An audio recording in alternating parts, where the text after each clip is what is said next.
teaching stint and valuation business. Retirement and death are inevitable realities that everyone must eventually face. While people are aware of this truth, many tend to dismiss it with the belief that it's something that won't happen to them, or at least not anytime soon. As a result, they create an illusion of protection, security, and control, building spheres of influence around themselves and fiercely guarding their constructs. They resist allowing outsiders into their personal spaces, and this protective mindset becomes a significant barrier to adapting during life transitions, particularly for defense personnel. For those leaving the disciplined, structured, and conditioned life of the military, transitioning into the free, often unpredictable civilian life requires substantial effort and perseverance. The shift from a life of uniformity to one with more autonomy can be challenging, demanding a great deal of adaptability to navigate this significant change successfully.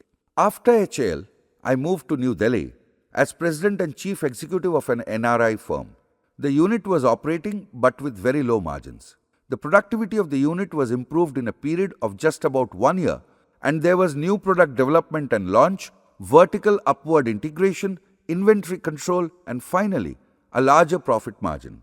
This tenure of my life was exclusively commercial and for my survival. My contribution to all the above improvements was substantial, along with overall improvements for the company, but these were essentially business-oriented and hence do not deserve specific mention.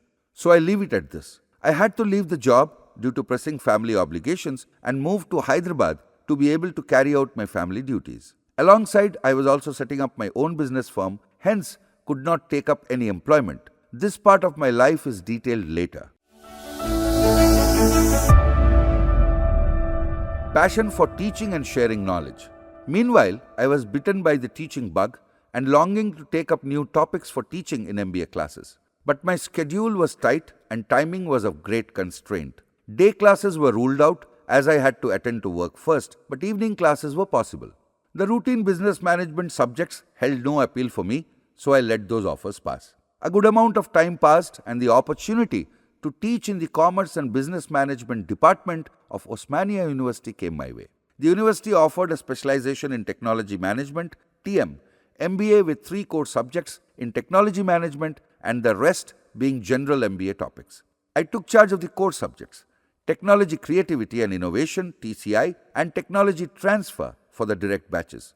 A few weeks later, I was requested to take up classes for professionals in the evening batches also. Time was once again a limitation, and my family was also protesting about the late hours involved. Compelled by my passion for teaching and sharing knowledge, I went ahead and accepted the offer, as it gave me peace, happiness, and contentment. But the physical effort involved in teaching 2 batches meant double trouble. I had to commute twice a day, with each trip taking minimum 2 hours through Hyderabad's notorious traffic. Initially, there was road widening, followed by disruption due to metro railway construction. Rallies by political parties agitating for some issues were a routine affair, adding to my troubles. There had to be a way out of this. I then requested the management to allot the last session of the day batch from 4:30 to 6:15 p.m. and the first session of the evening batch from 6:45 to 8:30 p.m. This meant 4 hours of back-to-back rigorous teaching with just a half-hour break in between the classes. But it was much better trade-off than commuting twice a day. Looking back at those days, I wonder what a punishing schedule I had set up for myself.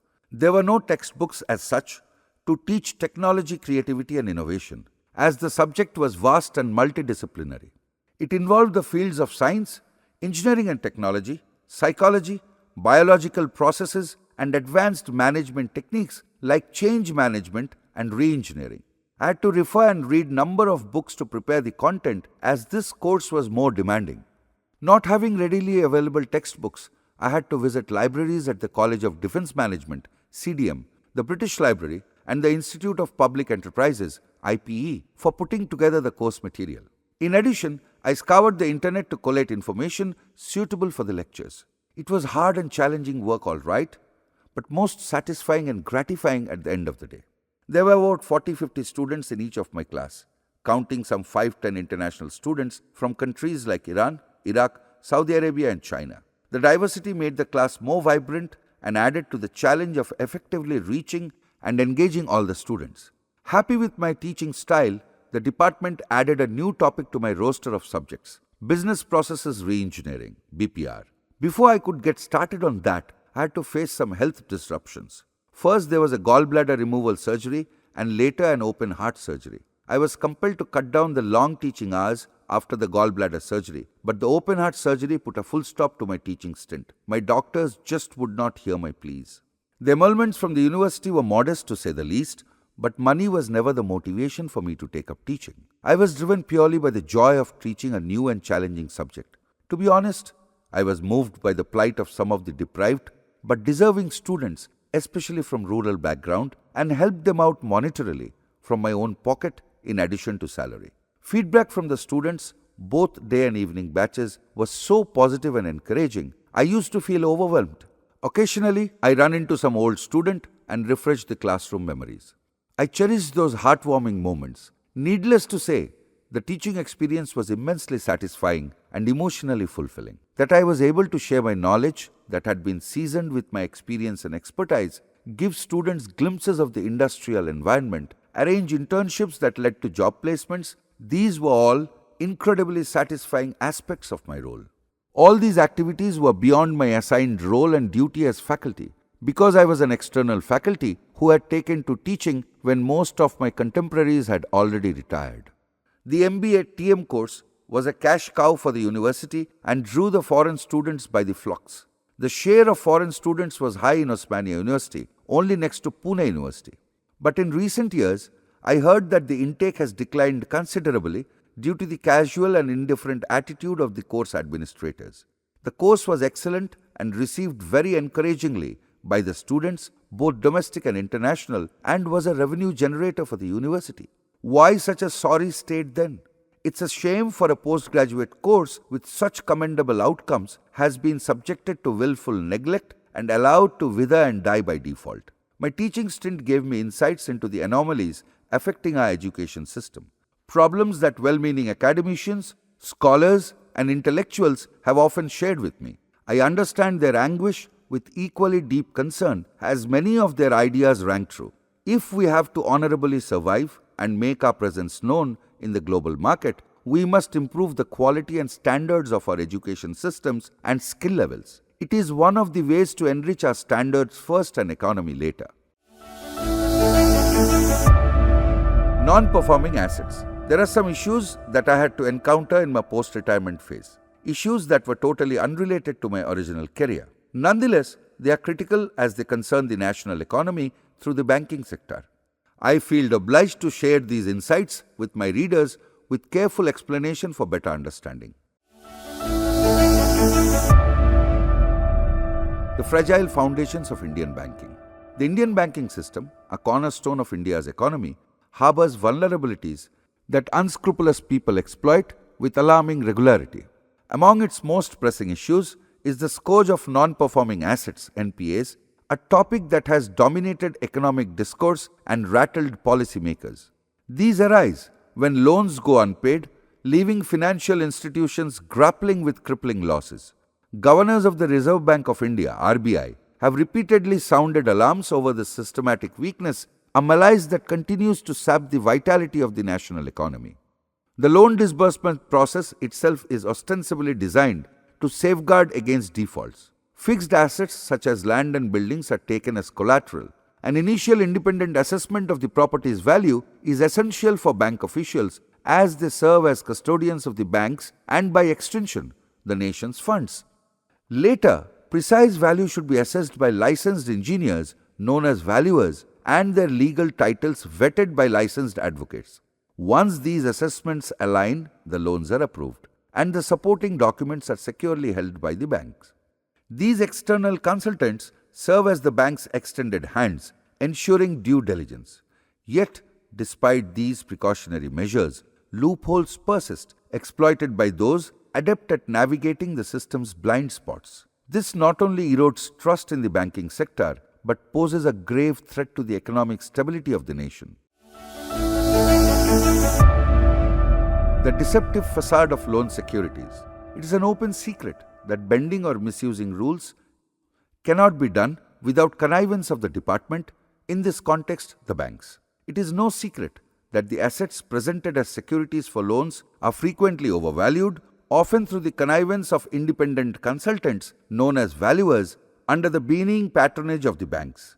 These inflated assessments are further ratified by bank officials across various levels, perpetuating a chain of misjudgment. To be fair, bankers are not property experts. Their primary expertise lies in finance and banking, not in appraising the intricate nuances of real estate.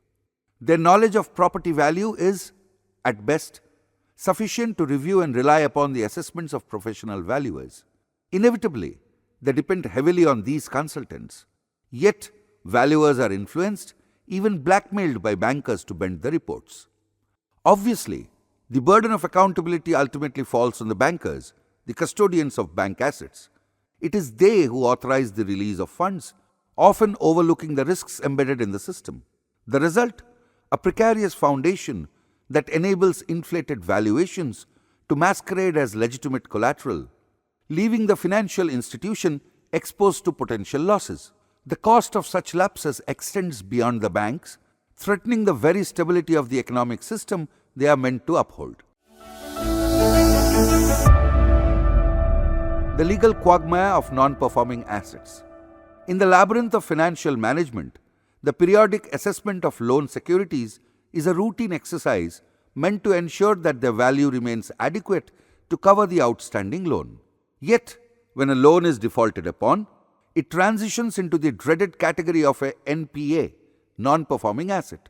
At this juncture, the bank's recourse lies in recovering the outstanding amount by liquidating the collateral, typically through the sale of the asset. But here begins the treacherous road. Historically, the sale of such assets required judicial approval, an apparent simple process that almost invariably spiraled into legal disputes. Asset owners, unwilling to part with their holdings, would contest the bank's claims, launching a new round of litigations. These cases, like countless others in the overburdened civil judiciary, would find themselves buried in an avalanche of pending trials, dragging on for years, if not decades. The delay not only exhausted the patience of banks, but also eroded the value of the collateral over time. To address this crisis, a significant legislative intervention emerged in 2002 with the enactment of the Scrutinization and Reconstruction of Financial Assets and Enforcement of Security Interests Act, SARFAESI. For the first time, banks were empowered to bypass the labyrinthine judicial process and sell assets through public auctions without requiring court approval. The SARFAESI Act, hailed as a landmark reform, was designed to simplify recovery, cut through bureaucratic inertia, and provide banks with a sharper tool to recover dues. Yet, even with this law in place, the battle to reclaim NPAs remains fraught with challenges. The unfolding drama of NPAs. In theory, the SARFAESI Act of 2002 provides a lifeline for banks seeking to recover loans from defaulting parties. Empowered by this legislation, financial institutions can auction off the pledged property and recoup their dues, principal, interest, and penalties included. The process appears robust, even elegant on paper. Before initiating a sale, the collateral is revalued, a critical step with a dual purpose. First, to gauge the asset's current worth in fluctuating market conditions, and second, to ensure the assessment reflects an independent and transparent evaluation. At its core, this system is fortified by layers of checks and balances. The revaluation by external professionals is designed to eliminate bias and safeguard against wrongdoings of a public official. Combined with the SARFAESI Act's authority, the framework offers banks a streamlined route to recover what is rightfully theirs. Yet, if this apparatus is as foolproof as it appears, why then does the spectre of non-performing assets, NPAs, loom so large over the banking system? Why do NPAs dominate headlines, sow public distrust, and invite scrutiny from the highest levels of governance? The answer lies not in the law itself, but in its application. The cunning evasions of debtors and the unholy nexus between vested interests. While the SARFAESI Act is a formidable weapon, it is far from a silver bullet. The lingering question remains: how did the NPAs grow so large in the first place, and who bears responsibility for this seemingly endless crisis? The hidden collusion. Engineers licensed by the Ministry of Finance, Government of India, are empaneled as valuers by individual banks, occupy a crucial but precarious role in the financial ecosystem. Tasked with assessing collateral for loans, their duties primarily unfold at the branch level, where assignments are given and received, reports are submitted, and payments are collected. On the surface, the system appears to function with a clear division of responsibility. Yet, beneath this structured facade lies a fertile ground for manipulation and misuse. The relationship between valuers and bank officials often skews dangerously, granting undue leverage to the bankers, even those at branch level. Valuers, dependent on bankers for assignments and professional survival, can be coerced into tailoring reports to suit specific requirements. A minor deviation or error, such as a topographical mistake, can be weaponized, leading to recommendations for depanelment, effectively erasing the valuer's livelihood with the stroke of a pen. The system, meant to ensure accuracy and impartiality, instead creates a culture of fear and blackmail. Abuses of power abound. Delayed or withheld payments, arbitrary suspensions, and assignments for disputed properties without proper documentation are just the tip of the iceberg. Backdating reports, inflating values during loan dispersals, and slashing them during recovery stages are rampant practices, sabotaging loan recoveries and plunging banks into colossal losses by its own staff. The cumulative impact is devastating, a national financial hemorrhage. Successive governors of the Reserve Bank of India over the last 2 decades have reportedly sounded alarms over these systematic failings. Yet, the cycle of exploitation and mismanagement endures, eroding trust and deepening the crisis. It begs the question: who will safeguard against the guardians? Every now and then, valuers are asked to revisit and assess the land they evaluated some years earlier. During the interim period, significant changes would have occurred, including alterations in the shape, size, and surroundings of the land. While the field officer of the branch is expected to be well acquainted with all assets mortgaged to the branch, it raises the question: why should the valuer be saddled with this responsibility? Occasionally, valuers are sometimes required to justify changes in the assessed property's value after a considerable period. The value of land naturally fluctuates over time due to various factors such as changes in shape, size, and surrounding developments. However, the timing for these reassessments is often arbitrary, mostly due to the lenders. The period should be clearly specified and consistently enforced rather than left to arbitrary decisions to ensure fairness and accuracy in the valuation process. The scapegoats of the system. Occasionally, the cracks in the banking system deepen into abysses, swallowing the very professionals tasked with its integrity. Valuers entrusted with assessing collateral have found themselves ensnared in criminal and civil cases, with some even jailed. The judiciary, steadfast in its role as the last bastion of justice, has often emerged as the sole defender against the bureaucratic arrogance and administrative overreach of banks. One such instance involved a valuer wrongly depaneled by a chief manager of a prominent public sector bank. Denied justice within the bank's hierarchy, the valuer sought redress from the Honorable Calcutta High Court. Court's verdict was unequivocal, castigating the chief manager for malice and wrongful accusations. The judgment, delivered in commendable time, vindicated the valuer. Yet, the ordeal raises troubling questions. How many valuers, striving to earn an honest living, can endure the time, expense, and mental agony of challenging a bureaucratic Goliath? The case underscores a grim irony. These professionals enter the valuation field to sustain their livelihoods, not to battle frivolous legal cases fueled by bureaucratic egos. This is no isolated incident.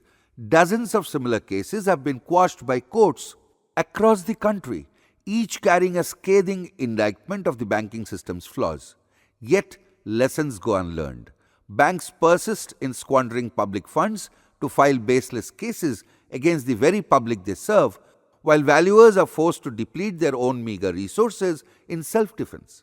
This systematic malpractice demands urgent correction. It is imperative to curb the bureaucratic blunders that waste public money and tarnish valuers' credibility.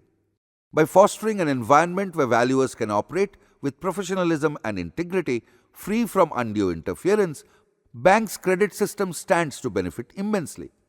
Healthier credit management, reduced NPAs, reduced corruption, and a culture of mutual respect would replace the current corrupt chaos. Most importantly, the pernicious practice of using taxpayers' money to settle bureaucratic vendettas must end, for justice, for efficiency, and for the integrity of the system. In the last 5 years, roughly from year 2000, a troubling trend has emerged where some banks are coercing valuers into signing affidavits or undertakings that hold them and even their heirs liable for any losses the bank might incur due to the valuation report. This provision further strengthens the lender's grip on the valuers, converting the valuers as puppets.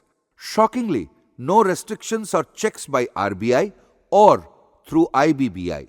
These coercive tactics have given more free hand to lenders to dictate, often threats to halt work, leaving valuers with little choice but to comply. Although this practice is reportedly carried out under the auspices of the Indian Bankers Association (IBA), the apex body of bankers, there is a reason to believe that the IBA itself does not endorse such draconian terms.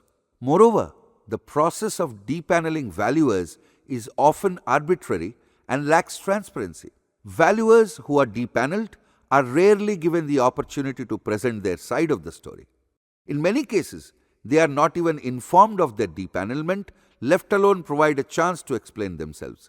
Such practices are not only unfair, but also violate the principles of natural justice. Summing up, the effectiveness of SARFAESI Act of government is totally compromised by lenders' executive powers.